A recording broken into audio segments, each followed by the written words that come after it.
আচ্ছা,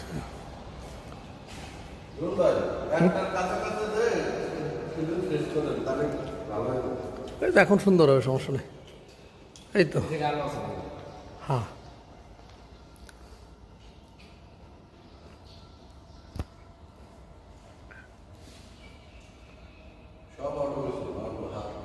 কোনো হাতের কাজ নেই, সব automatic, auto packet, auto production. শুধুমাত্র আপনার লাগবে হচ্ছে এই অপারেটর লাগবে শুধু মেশিন চালানোর জন্য, বুঝছেন না? দেখছেন ভাই, এগুলো সোনার খনি না কোন? হ্যাঁ, এগুলো ভাই, এগুলো কি সোনার খনি না? থাক, থাকুক, সমস্যা কি।